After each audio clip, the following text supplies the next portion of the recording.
Hello, everyone, and welcome again to another Fresh Start Alumni webinar.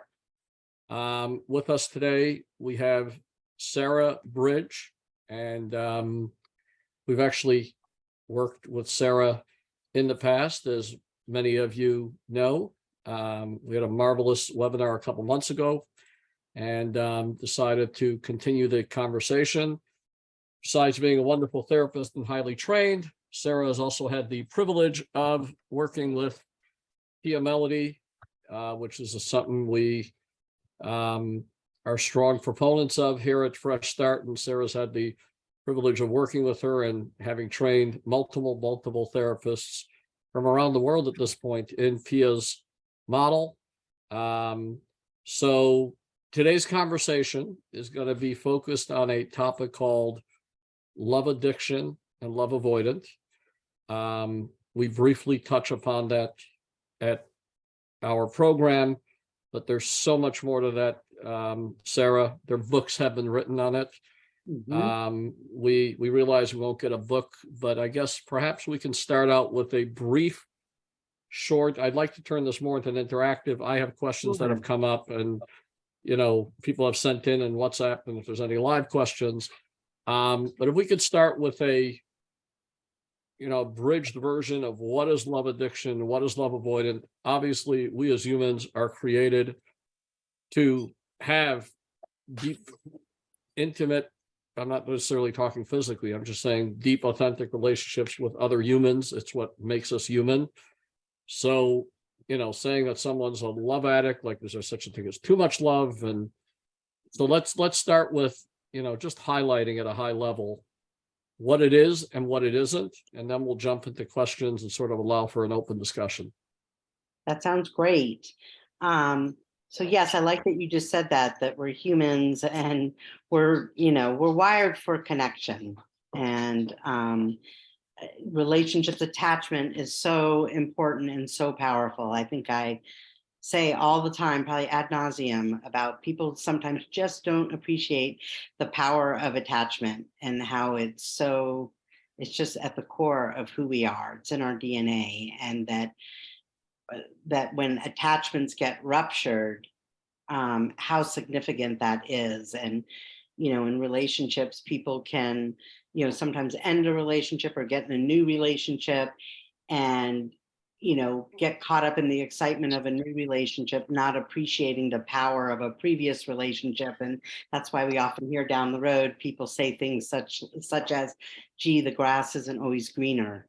And that can be because people don't really appreciate the power of attachment. And so, yes, I look at most things on a continuum, and I look at love addiction, and the other side of love addiction, we'll get into that some too, is love avoidance, which really, as we talk about it, I'll show you how in some ways are the opposite sides of the same coin. They're both about attachment. It's just two different responses. That really the origins of that are in your developmental history, your trauma history. But the way I kind of look on a continuum, love addiction and love avoidance, it's on a continuum, so that somebody may move into full-blown what we call love addiction and can be kind of on the end of the continuum. Oh, you can't really see me. Here, hold on. On the end of the continuum, kind of in the extreme, or in the extreme of love avoidance, but we can also sometimes more skew a little bit love addicted or love avoidant, and maybe not be in the full-blown experience of it. And so let me ask you this. Can you give a definition of the difference between healthy love and love addiction, like in something to chew on? Yep. So in speaking about it, what I wanted to just say first is that love addiction, I know that, having gone to Fresh Start, you guys talked a lot about the issue of codependency, and certainly Pia's definition of codependency is about those 5 core issues and experiencing them in the extreme. So struggling with, self-esteem, boundaries, knowing who you are, self-care, and moderation in the extremes. Well, you could look at love addiction also as the extreme of codependency, that I would argue that anybody who is, significantly love addicted or significantly love avoidant is definitely codependent. But per Pia's definition, but not everybody who's codependent would qualify as full love addict or love avoidant. So think about it as codependency kind of more in the extreme and has to do with attachment.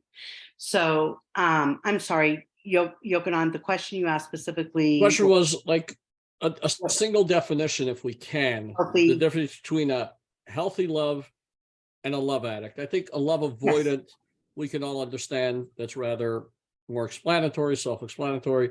Someone that avoids deep, profound, intimate relationships. Love addiction. What's the definition between healthy and unhealthy? So healthy love and attachment, right, is having true intimacy. And I know this sounds a little kind of silly sometimes, but I think there's a lot of truth to it, that we can sometimes look at the word intimacy and look at that what it's really talking about is into me you see, intimacy.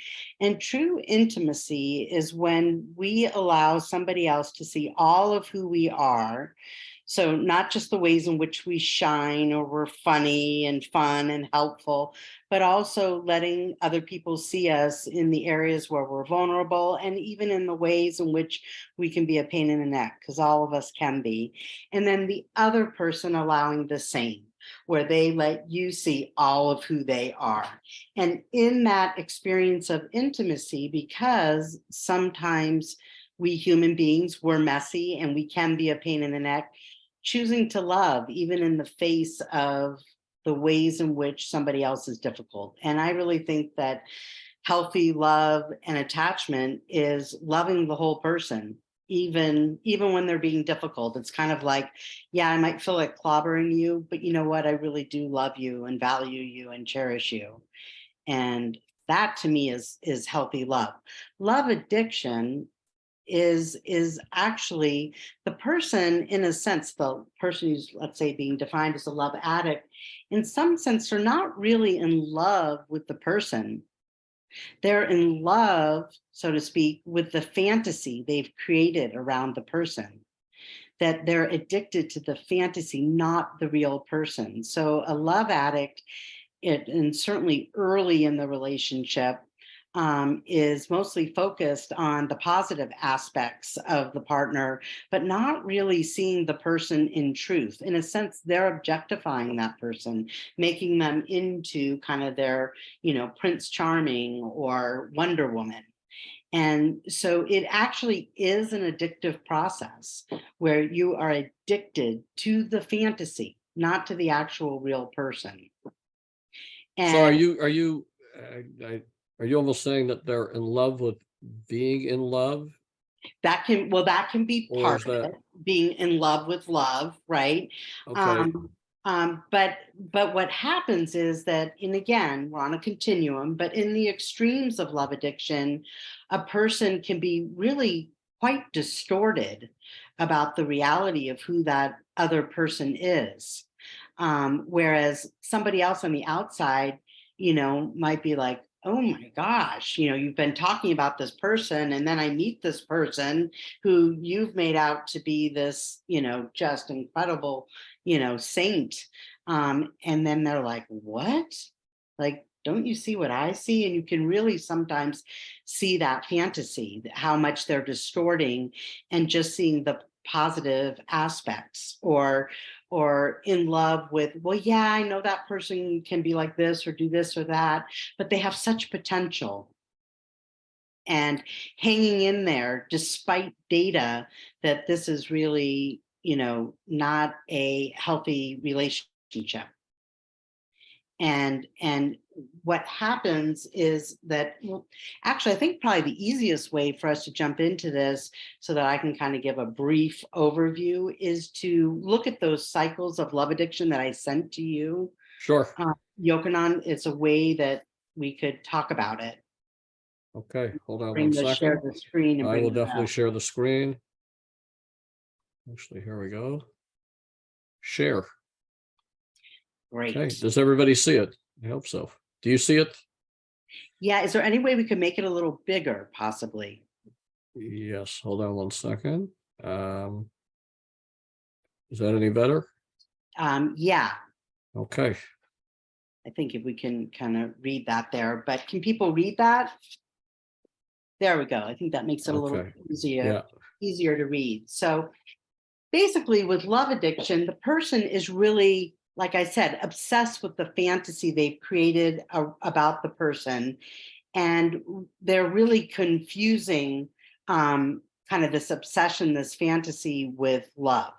Because again, as we were talking about, mature love is loving a person for all of who they are, loving them with their warts and moles, so to speak, not just being in love with the fantasy that you've created around them. And a love addict is going to basically um, give a disproportionate amount of time, focus, and energy onto that other person and relationship. It gets out of balance. Now, we could argue that, when you're first falling in love, anybody can look like a love addict, when you first start falling in love and you're like, oh my God, they're so amazing. But this is a persistent pattern. It's after that kind of first blush of, oh my gosh, she's so wonderful, he's so amazing. Then you get into kind of the reality and seeing more that full person. The love addict just stays stuck in that kind of falling in love. Think back to when you're a teenager, maybe, and the first time you fall in love and being kind of obsessed with somebody. So the love addict, if you look at the top of this right here, I don't know if you can see my pointer. Can you see my pointer or no? No? Might not be able to, but well, if you look at the top of the page there, it says right that consciously the love addict, their greatest fear is of abandonment. That's very conscious. So anybody who struggles with love addiction very consciously is afraid of, let's say they're in a relationship. If that relationship gets threatened in some way, they're terrified of losing the relationship. Abandonment fears are right up there. It's a person, another way we might describe it, who has high anxious attachment, is frightened of losing the relationship, or if the person isn't there or not calling them back, that kind of thing creates a lot of anxiety. But there's also an underlying, often unconscious fear of true intimacy. Again, into me, you see, they're saying, oh, all I want is relationship. But in terms of really being willing to be fully intimate, there's some fear of really showing all of who you are, because a love addict tends to ride one down to their partner, meaning kind of in a less than position. They make their partner more important, the relationship more important. And so they can actually be fearful of truly showing the full self, because they may not feel like they're good enough. And, oh, gee, I don't want to share with them something I did wrong and accentuate that I'm not so great. So they can actually be afraid to fully show the self. And the trauma issues for a love addict, the primary trauma issues is I am worth less in relationship than my partner, that one down. So we call that relational esteem issues, where they overvalue the partner. For example, it could be, if you ever notice, like with a friend, maybe who's starting a new relationship and they're a close friend, and then they suddenly kind of disappear off the face of the earth and they don't have any time to spend with you anymore, and their life becomes completely about the partner. That would be an example of a relational esteem issue where the love addict is overvaluing the partner. And there's this sense, this internal sense that if I'm not connected and I'm not with my partner, not being taken care of, I can't survive alone. And in fact, when you get into the extremes of love addiction, or you get into love addiction withdrawal, which we'll go over here in a couple minutes, it can actually feel like, when there's fear of losing the relationship or the relationship is broken up, this feeling of like, I'm going to die, like I can't tolerate it. The pain is too great that I'm not going to be able to survive it. Or sometimes people will have, I don't really look at this as full suicidal ideations, but more the thinking of, this is so painful and intolerable, it'd be okay with me if I didn't wake up, because it's that intolerable to be in withdrawal. So they have So a question just Yep. came in. Is there any studies or any data on, do people struggling with love addiction, are they typically attracted to other people struggling with love addiction? or love avoidance? I mean, could it just go anywhere on the map, or is there some general tendencies that Yes. you've seen over the years? Yes, there are general tendencies, and yes, And it what are those? could go all over the map. But the tendency is for love addicts to get connected with love avoidance, and vice versa. And I'll explain to you why that is. Avoidance to get addicted to love addicts, and this is based on developmental history and what happens in your family of origin. So, for example, with a love addict, let's just say a female love addict, that if you look in the family of origin, you know, I can't say 100% of the time, but a very significant portion of the time, the person, their father, if they're a heterosexual woman, that their father likely did not give them enough time and attention and direction, or even possibly flat out abandoned them. And that sets up an anxious attachment to men, and so that sets up seeking out a love avoidant. Now, that might seem counterintuitive. If you got abandoned by your dad, well, the last thing you're going to do is connect with a man who's kind of emotionally walled off and unavailable.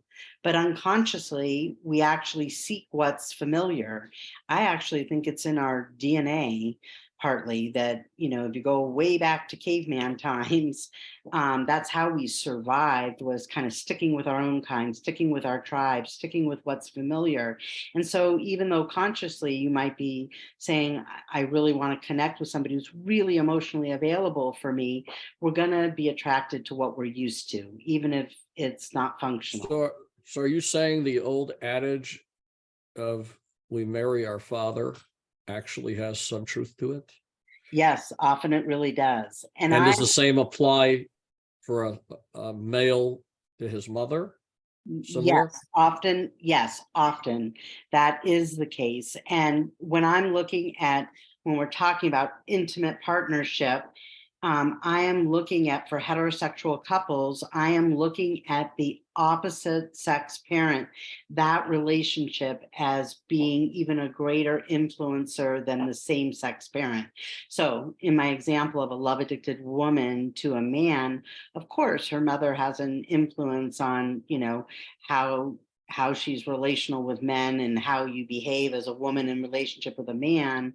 But in terms of who you pick as a partner, that is going to be greatly influenced by the experience you had with your father.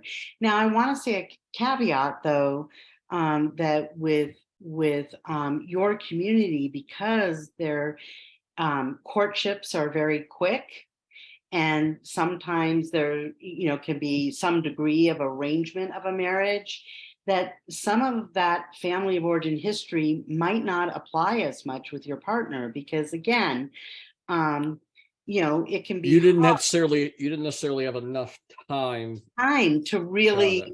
right. And it might just, because again, that first, connecting, and yeah, boy, they check off all the boxes and seems like a nice lady, like a nice man, and our families like each other, and you get together.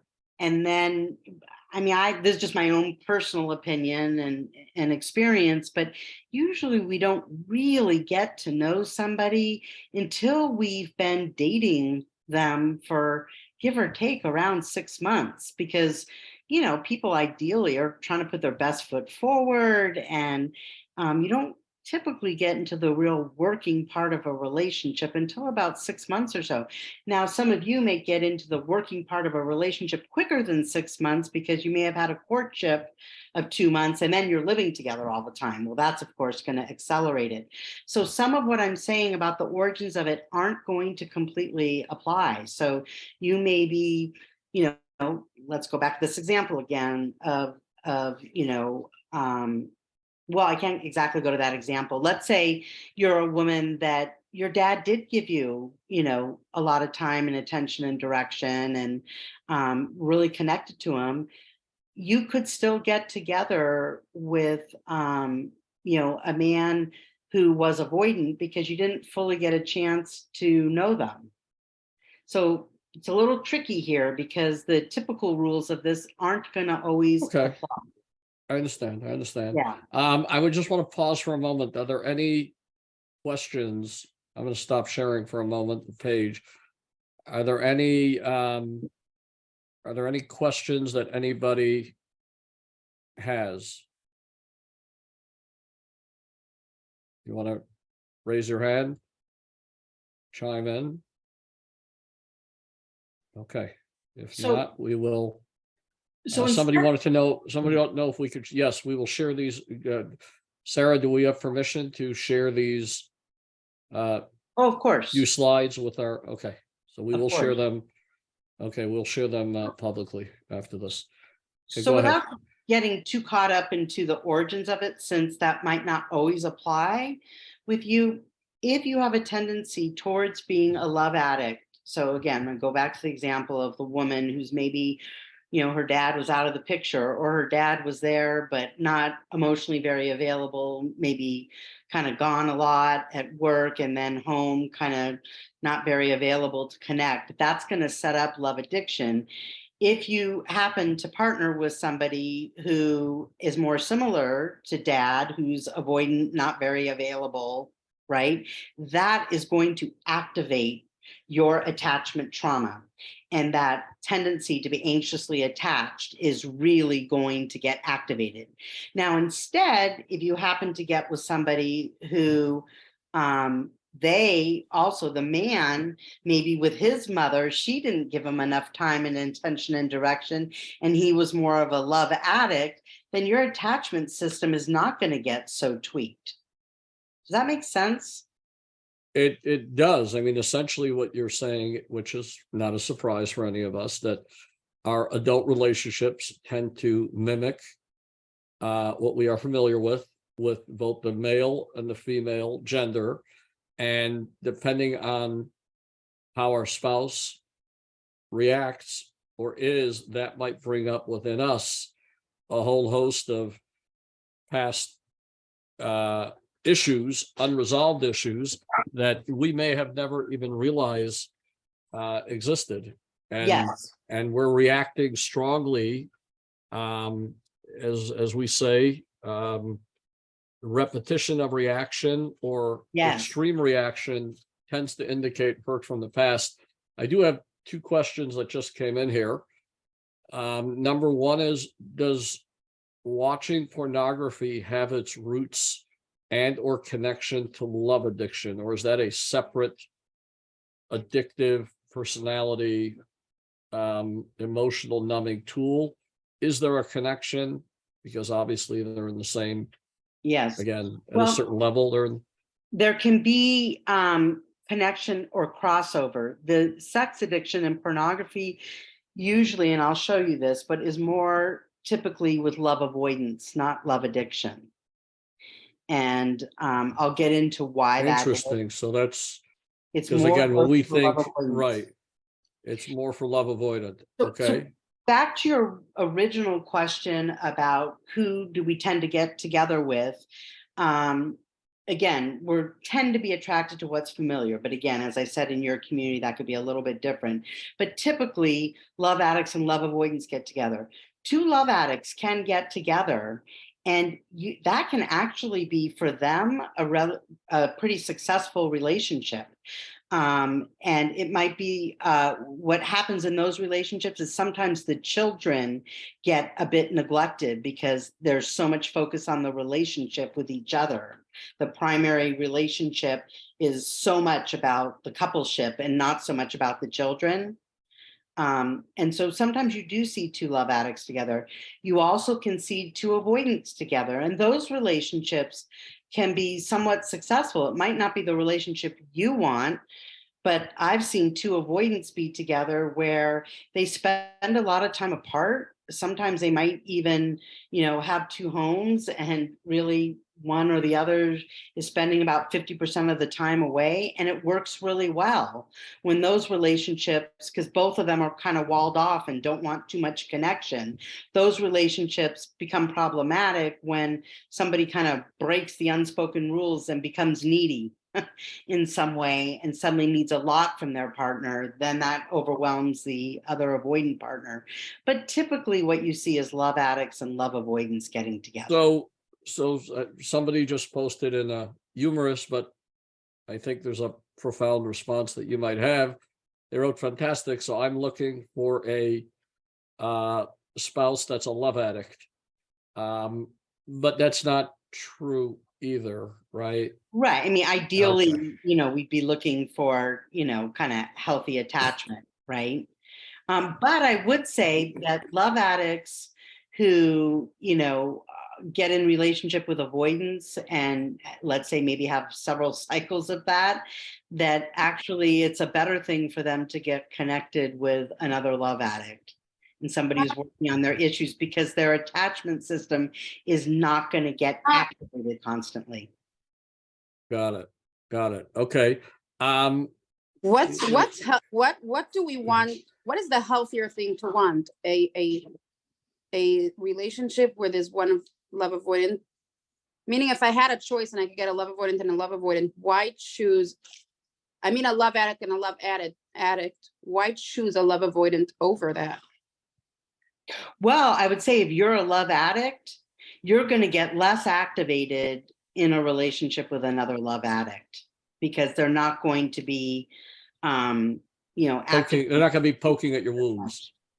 But to just complicate this a bit, sometimes based on people's trauma history, they can kind of skew both ways. They can sometimes go love addicted or they can go love avoidant because in their family of origin with that parent, the parent can sometimes be being neglectful and abandoning, but then other times do the opposite, which is be really enmeshing and over involved. And so in those relationships, it depends how the partner's behaving, whether you're going to look more love addicted or more love avoidant. If your partner is out distancing you emotionally, being unavailable, then that's going to activate your anxious attachment and you're going to start pursuing your partner. But then if your partner starts pursuing you heavily and wanting a lot for you, then you're going to distance from them and look more avoidant.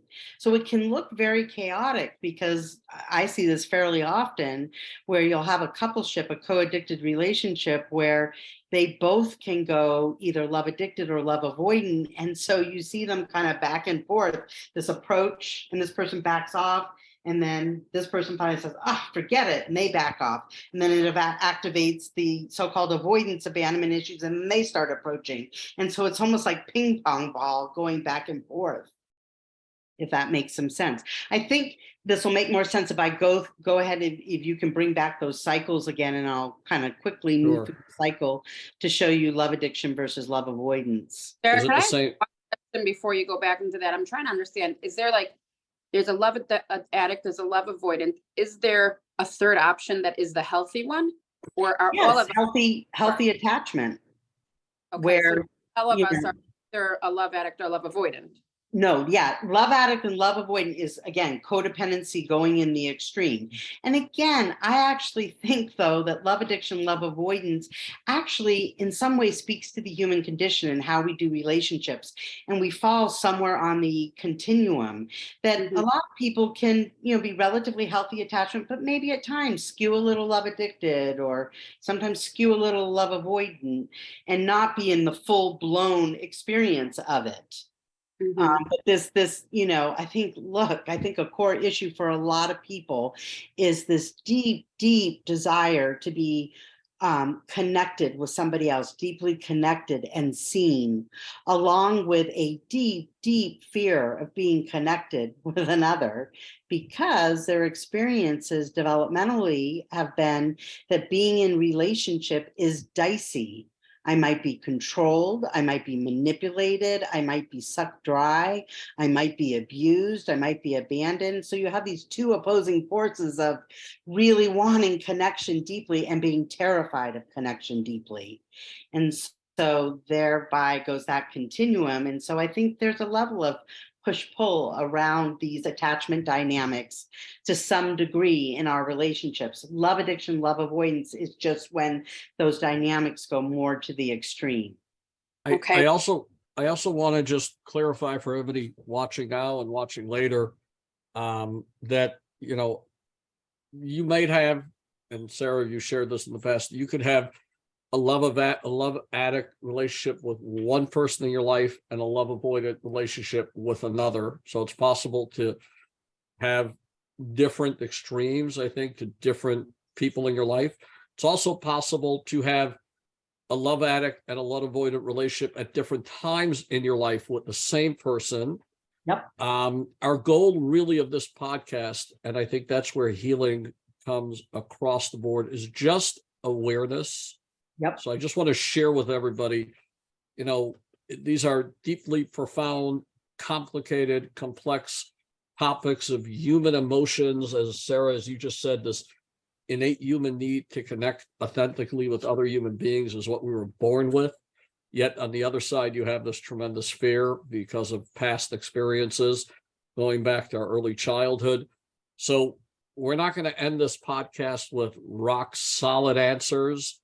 This is a journey. Our goal is just to make people aware of these concepts, and then you sort of go through your life and you find different situations and different individuals, and you take the opportunity to think about, hey, what's that bringing up for me? What's that person triggering in me, etc. So I just want to, sometimes you're able to, certain topics, when we bring on speakers, you can sort of give tidbits of advice, do A, do B, do C. This is much more fluid, complicated, complex. So let's continue. I think you wanted me to share the screen again. Sure. And Yes. really what you just brought up, Yochanan, which I think is so important to me, is a huge part of what recovery is about in a nutshell, ultimately, that it really is about becoming more mindful in the present of what is going on with me, and that I've gotten activated and I've gotten kind of wobbly. And as I talk about that idea of regression, where I move out of my adult self and kind of into a wounded or younger place, and getting more aware of when that happens, like, uh-oh, that's happening, that love addicted part of me, I'm getting panicked about this relationship, and I'm getting, maybe irrational about this. I'm getting overworked up because I've gotten activated. So recognizing it, and then ultimately having the tools to basically manage it, reel yourself back in, as I say, from your adult ego state, or what I call your functional adult, to notice, oh gosh, I've gotten activated. Let me, I notice that, and now have the tools to bring myself back in, say, it's okay.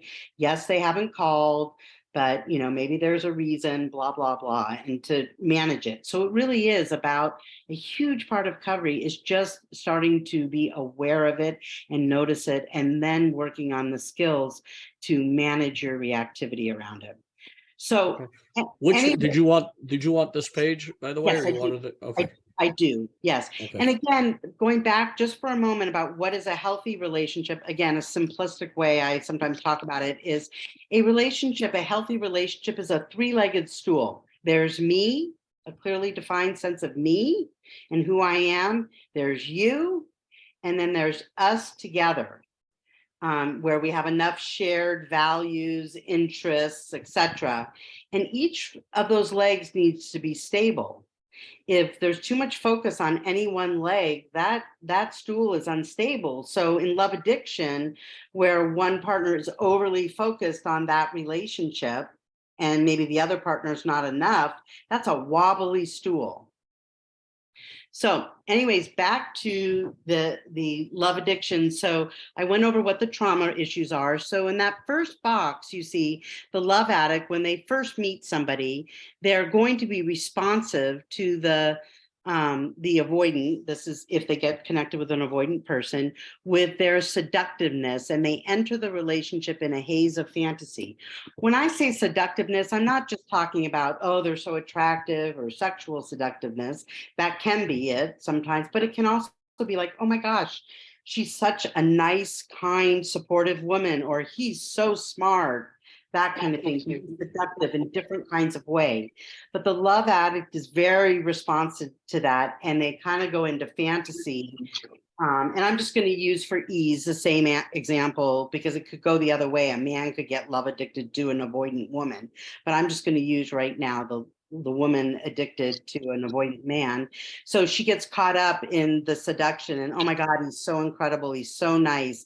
And they're kind of in this haze of fantasy, and they deny their partner's walls and the importance of the outside relationship. So the partner may be showing ways that they're not available. So maybe, they frequently cancel a date or a plan to go out to dinner, and they frequently cancel it, or they're just not giving the time, or it might be not noticing how much they're drinking, and minimizing it. And they kind of deny these signs that maybe something's not quite right here.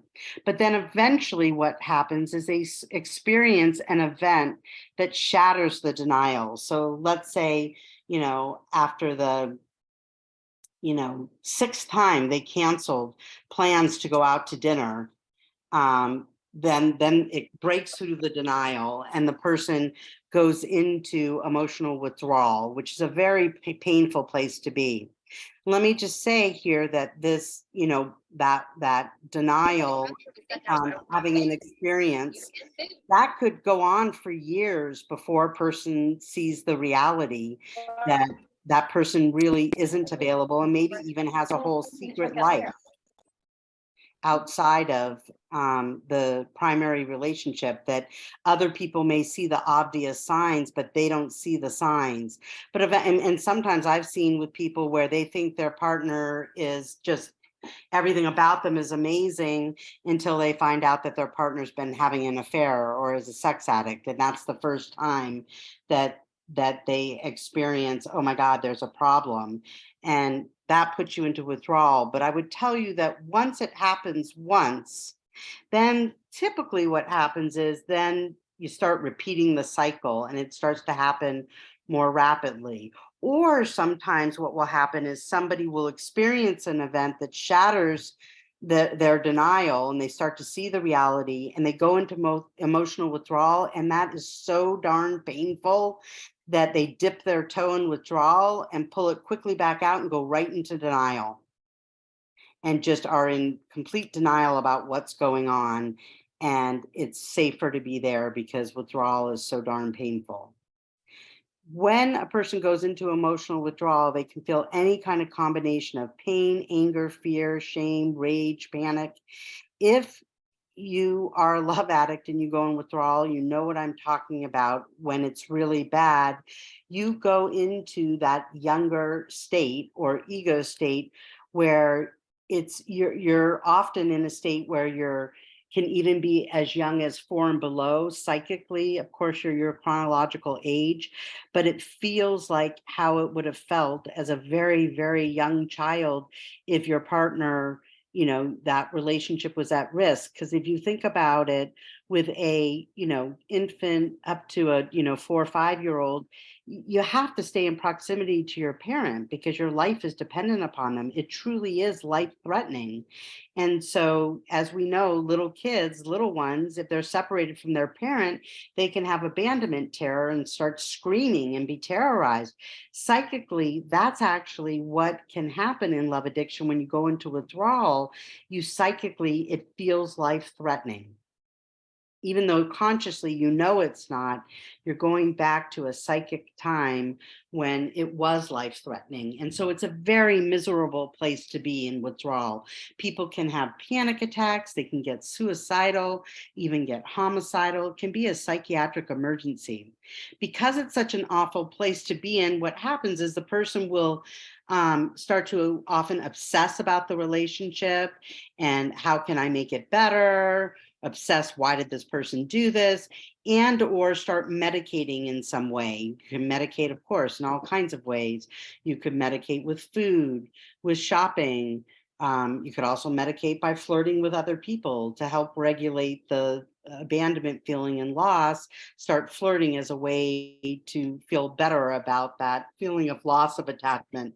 You could medicate by vegging out on TV. There's all different ways that we can medicate to get out of withdrawal. And then eventually what happens is the love addict will come back to the fantasy, or they might move on to another relationship. Now, when I go over love avoidance here, it'll show why the person returns to the fantasy, because these two So circles. let's move over a bit to the love avoidant, and then I'm going to want to move from, because we're getting a lot of I'm getting a lot of aha moment messages. Oh, I'm a love addict. I'm a love avoidant. So I just Okay, want to, we'll spend a few minutes on the love avoidant, and then let's and then talk about perfect. what, I have a few other questions, and then we're going to talk about, okay, so what do we do about it? Even though like we said, awareness is 51% of it, but let's Yep. talk some practical steps and give hope and healing. Yep. So let's spend a few minutes on the love avoidance cycle. Okay, so the love avoidant, it's really, I want you to look at this as the opposite side of the same coin in the other extreme. Their greatest conscious fear is of intimacy. Oh, I don't want you to get too close, because if you get too close to me, what are you going to want from me? Are you going to control me, manipulate me, suck me dry? You're going to hurt me? Like, yeah, I want to keep it at a certain distance. But they have an underlying, often unconscious fear of abandonment. It's not a conscious fear. They're not afraid of being alone or being left. But it's there underneath all that. The reason why it's not conscious is because of the enmeshment that set up the love avoidance. But the truth is, even though there might be too much connection with the parent's been too up in your business, either by making you a hero, your God's gift to the world, or making you the bad one. The truth is, underneath that really is abandonment, because you're caretaking the parent by being the hero for them, that it's never really about you. So there is abandonment underneath enmeshment, but less likely to be conscious of it. Trauma issues is that if we're talking, there's different, you can be a heroic avoidant, and you could also be a scapegoat avoidant, because those are the two ways that we get enmeshed. We can get enmeshed either by being God's gift to the world, being the hero child, you do everything right, you're my best friend, you're the best athlete, you're the smartest student, you're such a great caretaker. Or you can get enmeshed by being the bad one. You're so awful, you're so terrible. They're both avoidance, but it looks differently. And then, of course, just to complicate it, if somebody has gotten traumatized by being enmeshed by being sometimes the hero and sometimes the scapegoat, what I call hero to zero, you're a hero as long as you're doing it the way I want you to via the parent, and you're a zero when you don't do it right, you can show up in your avoidance, sometimes being a good caretaker and sometimes being an awful caretaker. The hero is a great caretaker. They have the behavior of love. A scapegoat will spend not very much time caretaking you and pretty quickly show up and behave badly. Well, of course, you're going to have people who can be a combination, so that sometimes they're having the behavior of love and sometimes they're being really unkind. But let's talk about the hero first. Their sense of value comes from taking care of needy people. That's what they learned as a child. It is your job to take care of me, either by being the superstar or by being just a really good caregiver, taking care of your siblings, helping me out, being my best friend, being my emotional caretaker, my therapist. And that's how the child is getting valued, by being a good girl, being a good boy. That's how they get their attaboys. So they're learning that their job relationally is to take care of needy people. Love avoidance is not an addiction, but it is a compulsive relational cycle, meaning that when a love avoidant, a heroic love avoidant, bumps into a needy person, they feel compelled to caretake. And the reason why is that's what they're supposed to do, is to take care of needy people. If they don't, And I guess guilty. the love addiction spouse fits perfectly Perfect. into that. Okay. Perfectly. And the truth is, the avoidant, they can look more put together than the love addict. But the truth is, a healthier person, if a partner was too needy and wanted too much, or even a friend, we talk about love addiction, love avoidance, we're talking about it right here in terms of your intimate partner, but it's not about sex. It's about relational connection. So we can actually get love addicted to a friend, to a teacher, a mentor. It doesn't mean that we want to be in an intimate sexual relationship. It just means we want to be close to them. Or as a heroic avoidant, you could be with your friends, a caretaker, and you get into emotionally caretaking relationships that eventually overwhelm you because it's like, ah, that person's so needy. But you're compelled to caretake. I would argue with you that if you were healthier, so to speak, when somebody was too needy and wanting too much, you would be kind and respectful, but you wouldn't get deeply involved with them. Like if you went on, let's say, a first date with somebody, or you met a new friend and they suddenly cornered you and they were telling you all their life story and all of their problems, all their overwhelming problems, and a healthier person would be kind of like, whoa, that was kind of a lot, and take a step back. I haven't gotten to know this person. But a heroic love avoidant would be like, oh my God, tell me more. Let me help you. So it's a compulsive relational cycle that when somebody is needy, it's my job to take care of them. And if I don't, I feel guilty. I feel like I'm not a good person. And for them, in a sense, being relational, being truly intimate, into me you see, is suffocating. So it can be very confusing, though, with a heroic love avoidant, because the way they present, they can very much have the behaviors of love. Be kind, caretaking, thoughtful, help you out, do things for you, rub your feet, take you on nice dates, do lots of kindness. So they have the behavior of love. But Is it almost, let me take care of you enough so you never get to see the real me?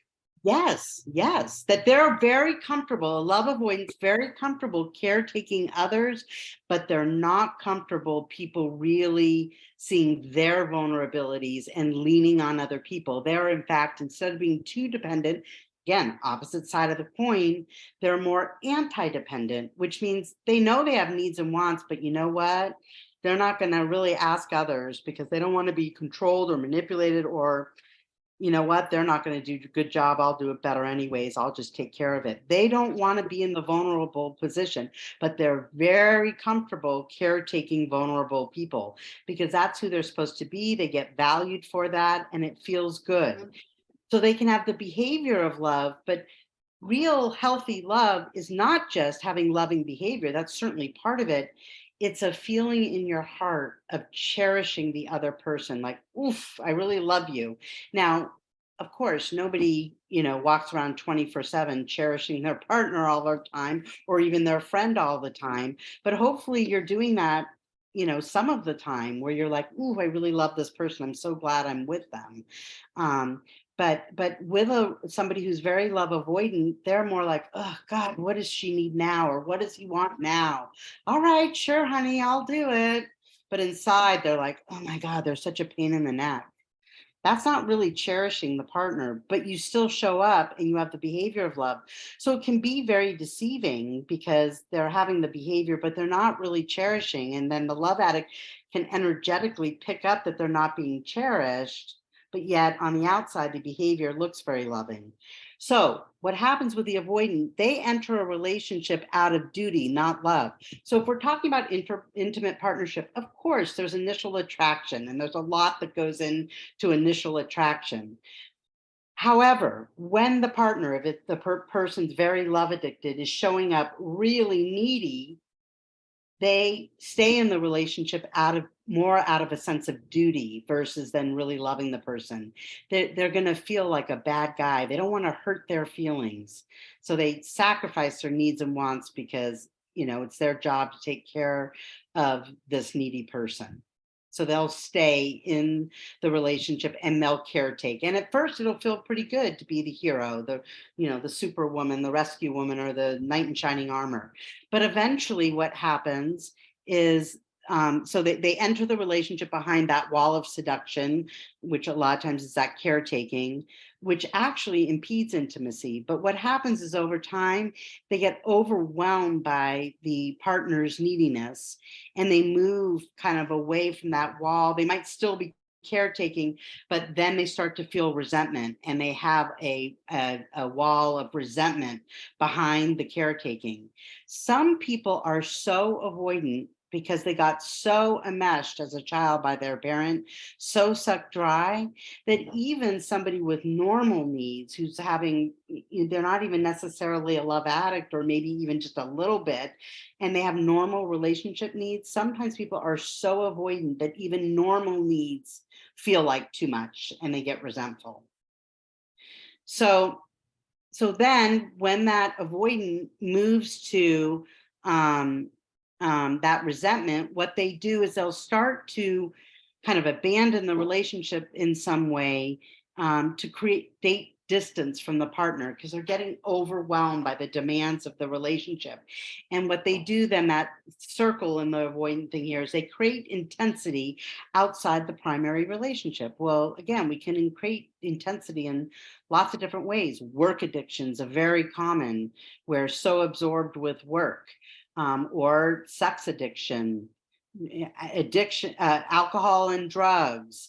But these are ways to distance from the primary relationship. And the avoidant, they actually, for the most part, would rather be doing that or hanging out with their buddies and their friends, or extreme exercise, doing their hobbies, golfing all the time. They'd rather be there than in the relationship, because the relationship becomes work. It's duty and work. And that's where they get relief from being on relational duty. But then what happens is they eventually return to the relationship out of guilt. And that could be because if they have a love addicted partner, the partner's like, you don't love me, you don't care about me, why don't you love me? Or maybe even is getting suicidal and they feel guilty. So they come back and they start showing up and being that superwoman or knight in shining armor again. Or what can happen, they come back to the relationship because their own fears of abandonment get activated. And that could be if you have somebody who's been a love addict and gone through and, let's say, starts getting healthier and starts to not need so much and starts backing off and distancing, that can actually activate the avoidant, their unconscious abandonment issues, and they can start to get needy. I mean, I've had that happen a lot where, a partner may come in complaining about how needy their partner is and they really need to be more independent, and they list off all this stuff and, oh, she's driving me crazy. And then that person, the love addict's working on their issues and getting healthier, and then the partner gets activated when their partner starts actually doing the things that they've been saying they need to do, because it's a loss of role and control and power. And so their abandonment issues get activated and the relationship can start to fall apart because the love addict is getting healthier and isn't so dependent on the avoidant anymore. And that can be destabilizing for the avoidant. So I want to jump in here for a moment. I'm going to stop sharing because I want to. We got a few comments, a few questions. A question came in, and it's really an entirely different topic. So I'm going to ask it, but I would like a yes or a no, because I think it's just going to open up a whole nother discussion. Is love avoidant the same thing as narcissism? No. Good. Okay, let's move on. But some avoidance can be narcissistic. I understand, but that's no. a separate. Okay. Yep. This is a little outside of this, but it's similar to topic. I'm dealing with lots of ongoing family rejection that came as aftermath of my trauma, my own trauma and vicarious trauma. I've done a deep 7-day retreat at Fresh Start and lots of one-on-one ongoing therapy. I became aware that I lack self-acceptance and love, which is resulting in my inability to build new relationships by trusting other people or letting them into my life, which is essentially what you just talked about. Another part is having a judgmental self, which was a coping mechanism to get through my traumas, however, is currently in the way of me thriving. Do you have any suggestions? P.S. I'm writing this before hearing tonight's podcast. So this was written earlier today. I think we essentially talked a little bit about it, but perhaps we can move to the phase of just talking a little bit about, okay, so we understand these two parts, what can we do to recalibrate? Yes. So the simple answer is, and I believe this whether love avoidant or love addict, it really does come back to relationship with self, and you working on relationship with self, and showing up and learning how to love the self. Because as we love the self and show up for the self, guess what? We start to be attracted to healthier people, and healthier people are attracted to us. And so the bad news for love addict is, kind of the core dilemma is there's pain and hurt, but also sometimes resentment and anger about not getting your needs met when you were a kid. And so we look to others to caretake us and be our caretakers. But the hard truth is that once we're adults and into adulthood, ultimately it's our job to take care of ourselves and absolutely get into relationship with other people where we can have healthy interdependence and we can get some backup and support. But it's not the job of other people ultimately to take care of us. It's us learning how to show up for us and how to essentially learn how to. Pia's model is a reparenting model. And so it's learning how to parent yourself from a healthy place. And when I say parent yourself, all I'm talking about really is the voice in our head, how we talk to ourselves, and how we behave towards ourselves. And what we do is we tend to parent ourselves the way we were parented. And so if we were parented more with criticism and worse, guess what? Our internal voice is very critical versus healthy parenting would be affirming. Right. So, when something happens and you get upset, instead of shaming yourself, saying it's okay that I'm upset, it's a feeling, it's understandable, it reminds me of childhood. We And always like to say, Sarah, we always like to say, talk to yourself the way you would talk to your 5-year-old child. exactly. If And you're so not sure.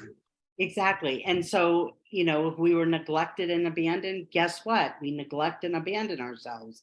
Whether we throw ourselves into work or caretaking everybody else, we don't take care of ourselves. And instead of setting limits with ourselves, we indulge ourselves.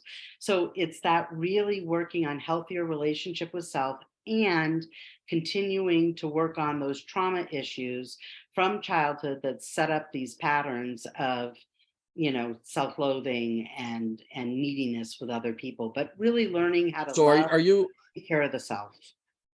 so are you essentially saying that while we understand these two topics, love addiction and love avoidant, two sides of the same coin, the actual recovery and healing is what we've talked about in the past, was just continuing your journey of trauma. So there's no specific healing methodology, like, to heal love addiction, do EMDR or do so. It's really just continue the healing journey that's been working for you. Be aware of it, notice these tendencies, start looking out for them, and you'll notice as you deepen your healing journey in whatever modality you're working with these issues. So there's not a magic pill per se to snap out of love addiction and love avoidant. These No.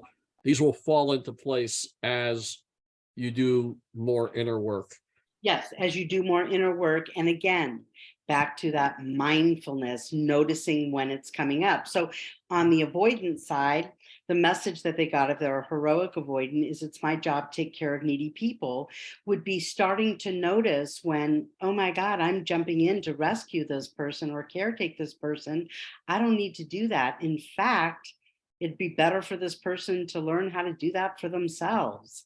And so actually a love avoidant, their trauma reactions, where a love addict, it can look messy. Don't leave me, I'm going to kill myself, right? That looks messy and obvious. A love avoidance trauma reaction, sometimes it's going to get reinforced and people won't see it as a trauma reaction. In fact, you'll get reinforced for excessive caretaking. God, what a nice guy, what a nice woman. Look at all they do for other people. But it's getting that avoidant to recognize, oh God, I'm actually in a trauma reaction. Even positive pro-social behaviors like caretaking others, which is a lovely quality, in overdrive is problematic. And so for the avoidant, it's noticing, why am I rescuing? Why am I volunteering? What's that about me that I need to be the good guy or the good gal? And maybe I'm actually not really helping that person by jumping in and rescuing. So those trauma reactions, you have to be more mindful to notice them Okay. because they're not so Are obvious. there, okay, we have about 20 minutes left. Are there any live questions that anybody in particular wants to ask? If yes, please unmute your phone. Otherwise, we have continued questions while we're waiting. Somebody wanted to know books on the topic. Of course, Pia Mellody has Facing her Love Addiction. Facing Love Addiction. That is the Bible, if you will, on it. I suspect there may have been some other books written on it. There are, oh my gosh, what's her name? It's at the tip of my tongue. She's a CSAT, certified sex addiction specialist, but she's done quite a bit of writing on it.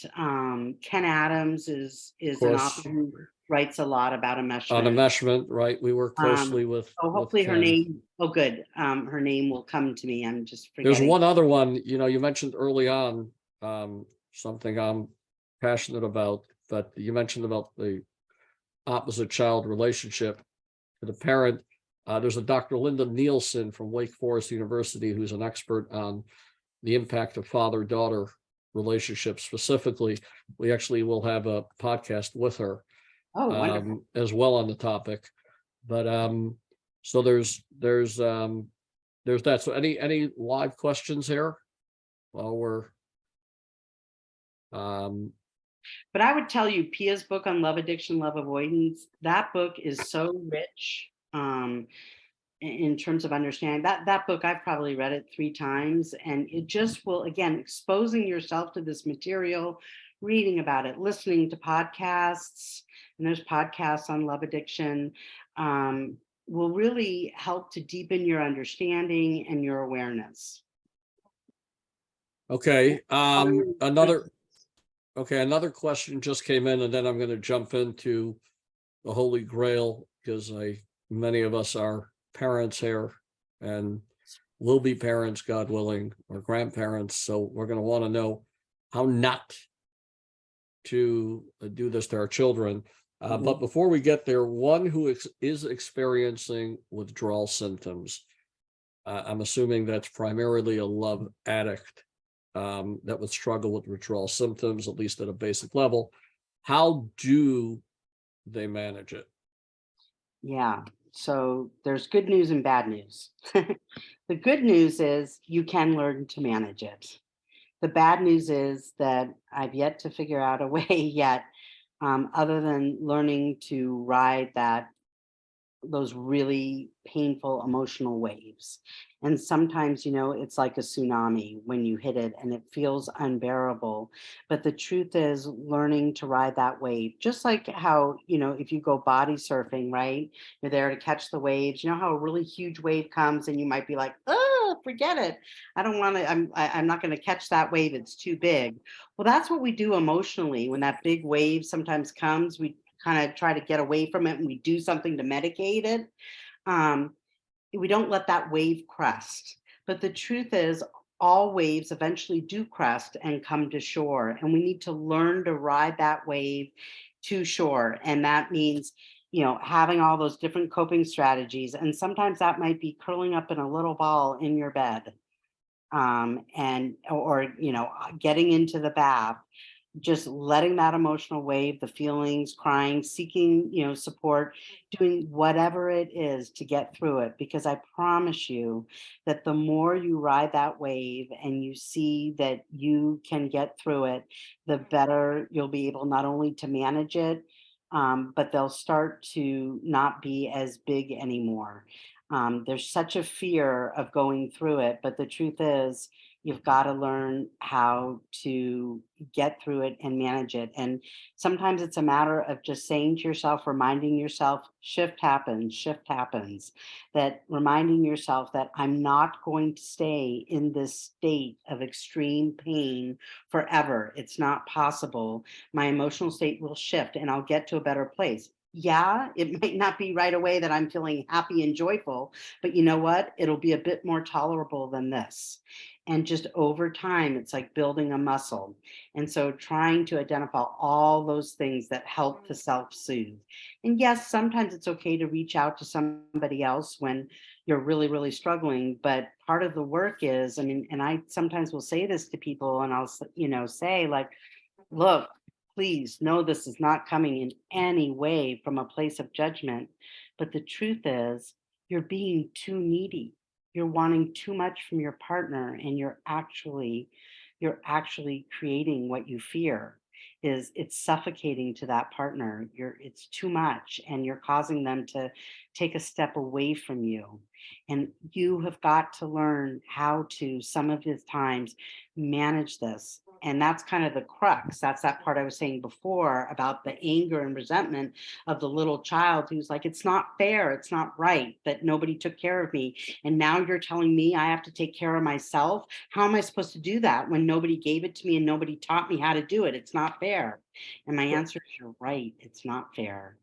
But I would let's actually encourage everyone who just heard what Sarah said or watching this. We have a video by Dr. Jacob Ham that really talks about the healing power of pain. That if you can sit with it and work through it. So check our YouTube channel. We did that podcast a few months ago. Can I just say something? Sure, go ahead. Oh, we got a live one. Go ahead, Kaya. I just want to say thank you. This topic is near and dear and triggering, and I'm having a really hard time listening to all this because it's bringing up so much. And you're like, shift happens. I never heard that. So I just like, there's just like so much swimming around for me. I know what I am, but I'm hearing you say things about the love avoidant. And I'm also like that hero. I must be a caretaker, but as a love addict, not as a love avoidant. So for me, I'm a little bit confused as to how that plays a role. It could be that you had to do some caretaking as a kid. Absolutely. Till today. That's right. That having to do both of that, but also love addicts can sometimes get into excessive caretaking to earn their love. If I take good care of this person, then they're not going to leave me. And so you excessively caretake and try to please due to the fear of being abandoned as well. That can be part of it. So that's just on top of everything else. Yeah. Great. Thank you. This other question I want to, again, it's a loaded topic and I don't want to go there now. So I'm going to try and narrow it to yes or no, because it really requires its own discussion. Is there a connection between love addiction and borderline personality disorder, BPD? Again, when we talk about getting in the extremes, right? This might not be the answer you're looking for, but I personally look at BPD, borderline personality disorder. To me, what borderline personality disorder is that they're biologically genetic. There is what we call an affective component, meaning an emotional regulation. People struggle with depression and anxiety, and so there can be a biological genetic piece of it. But the other part, to me, borderline personality disorder is the result of trauma. And that's how it can manifest. So yes, sometimes love addicts can have some borderline tendencies and qualities, but not always either. It can I don't want to overlap the two because those are two separate. Okay. It as it's trauma related. Right. And according to, many of the current trauma experts, as you essentially indicated, BPD is not per se, this independent disease. It is usually simply a compilation of a variety of protective mechanisms. Exactly. We just put into a box and we wrap the label around it. But just like CPTSD, right. Post-traumatic stress disorder. Trauma manifests in different ways. So okay. So now on to the next generation. I don't know how many people are on this call and how many people are going to watch it, but if the likelihood is it's going to be impactful for thousands of Jewish children in homes around the world at this point. So what can we do You know, First- what's healthy love, and, you know, give us Yep. some guidance and direction so that our children don't have to be listening to this YouTube in Like 30 me, years from yeah. now, or Exactly. 30 years saying, oh my gosh, this is totally talking to me. Exactly. Well, first, I'd like to commend everybody who's on this call, because you're already doing the first thing that I would recommend, which is getting a grip on yourself. That the best thing you can do as a parent, and I found, like, early in my career even, that I always gravitated when I don't work with children anymore, I haven't for a number of years, but when I did, I would always find myself gravitating to the parent, because I would think, yeah, it's helpful with this child to meet with a nice lady to help her on some stuff. But the truth is, if I could support the parent to show up in a healthier way, that's ultimately going to be more helpful to the child, because who they need, you know, this attention, time, attention, direction, kindness, is from the parent, not really from me. So when I had limited time, I tended to gravitate, let me try to help with the parent. So the fact that you're on this call and you're working on yourself, because guess what? As we get into better relationship with ourselves, that we learn to love the self, affirm and nurture, be kind, be, you know, compassionate, allow ourselves to make mistakes, become what I call not be so allergic to our humanity. Guess what? We start to treat other people in the same way. We start to become less judgmental, more compassionate with others, because we get it. We all can be messy. So that's the biggest thing I would say, is that you're already doing that. The next is that, you know, in terms of love addiction, what sets up love addiction is where the child is getting abandoned. That would be straight out, you know, abandoning, leaving your child. Obviously, I want to recommend you don't abandon your children. You bring them into the world. You have a responsibility, my feeling, they're a beautiful gift, and you have a responsibility to take care of them. Now, and I think giving them as much time, attention, direction as possible. Now, I know that can be really hard, particularly when you have large, you know, families with lots of kids, but as best you can. And sometimes, if that's possible, you know, also getting support from other people in the community, other support for people to, you know, be involved with your child when you have lots of kids. But it really is about giving enough time, attention, and direction. The other side, with the love avoidant, it's not putting too much pressure on our children. What we can unconsciously do sometimes, and not with malintent at all, but is that we sometimes we vicariously try to live through our children, and we want them to achieve and to experience things that we didn't, or we wish that we did. And trying to remember that, you know what, my child, you know, really isn't here to meet my needs, fulfill my expectations. They're really here to, you know, have their own life and figure out who they are. And so putting too much pressure and living vicariously through them, leaning on them too much, in terms of certainly not having them be your emotional caretaker, complaining to them about your problems, or certainly about their other parent, what a pain in the neck they are. You don't want to be doing that. That's their other parent. When you talk negatively about their parent, you have to remember that you're also really talking negatively to the child about who they are. They are half of your partner. And even if your partner is really difficult and heavy lifting, it's important to not, you know, complain to your child about them, or put your child in the middle to try to mediate that. And also, I think you got to be careful. Absolutely, you know, families, you know, you're all, you know, there together and to support and help each other, but trying to be careful not putting too much responsibility on your kids to caretake, whether it's caretake other, you know, you, or caretake their siblings, or have, of course, you know, everybody needs to pitch in and have responsibilities, but making sure it doesn't get too much, so they have too much responsibility on their plate. So someone, thank you for that. That's hopeful. That's, I think somebody asked about, oh, well, I smother my children with love. I would even say hugs and kisses. Let's just be respectful of our children's boundaries. Yes. and be sensitive. If you're a in tune parent, you'll know what they find comfortable and uncomfortable, be respectful of it. But before we wind down, I do have to just read, there is a paragraph that somebody just shared with me from one of the most prolific leaders, thinkers, and Jewish writers in the 1850s, give or take, out of Germany, Rabbi Shamshon Raphael Hirsch. Many of you on this call, or if not all of you on this call, have heard this name.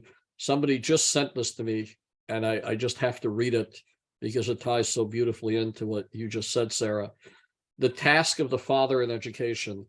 The child is not there for you, but you are there for the child. That is the lesson which the obligation devolving on you to redeem your firstborn should impress on your soul. And that is the first feeling that is expected of you, for therein lies the blessing. Possessed of this feeling, you will not seek to derive the greatest possible advantage for yourself from the child. You will not want to calculate whether and with what the child will one day repay all the care which you bestow upon him. For you are there for him, and precisely in the impossibility of repayment on the part of the child lies the crowning blessing of being a father. For verily, if the opportunity of being able to devote yourself wholly to the welfare of a human being is not the height of your happiness, if giving is not incomparably more blessed to you than receiving, then you ought never to have been a father. Wow. That That's is incredible. that is a powerful, from Rabbi Shamshon Raphael Hirsch, from I- he lived in the early 1800s to the late 1800s. And somebody just literally shared that with me, one of our therapists, a few days ago. And I didn't realize it would be so apropos, but now I Yeah. know why God sent it. That's a wonderful one. Can I share one too that's a little bit similar that really Sure. struck me? It is my child isn't my easel to paint on, nor my diamond to polish. My child isn't my trophy to share with the world, nor my badge of honor. My child isn't an idea, an expectation, or a fantasy, nor my reflection or legacy. My child isn't my puppet or a project, nor my striving or desire. My child is here to fumble, stumble, try, and cry, learn and mess up, fail and try again, listen to the beat of a drum faint to our adult ears, and dance to a song that revels in freedom. My task is to step aside, stay in infinite possibility, heal my own wounds, fill my own bucket, and let my child fly. Wow. I'm curious, is that Dr. Shivali Tsaberi? Yes, it is. How'd you know? You've heard that one before. I heard the first part. I'm a big Big fan of fan. hers. Beautiful, huh? Yes, I yes, was yes, really struck yes. when I She's heard that. very, yes, the beginning part, the diamonds and the easel upon which to paint the life we never got to live is a very profound one. So I'd like to somebody asked if they can get a copy of these. Yes, if you can send me a copy of For sure. that, Sarah, I'll send out this other copy from Shamshon Raphael Hirsch. I'd like to take this opportunity to thank all of our alumni for joining this. It's always meaningful and special. I apologize profusely for those in other places around the world. We did it at 8 o'clock, which is like 2 a.m. in Israel and 1 a.m. or 1 a.m. in Europe. So I'm sorry that some of our other alumni in other places around the world, but hopefully you'll have a video of this shortly available. And most importantly, thank you, Sarah, for making of your time for us. We value these things. I know people come back oftentimes and they'll rewatch it. And even though we've heard so many of these ideas before, as Kaya just said, it stirs up a whole new level of awareness and emotions and hopefully creates continued positive change. So thank you, Sarah. Thank you, everybody, for Absolutely. joining. Thank you for inviting me. And we'll see you next time, guys. Okay, take care. Bye-bye. Bye-bye. Thank you. Bye.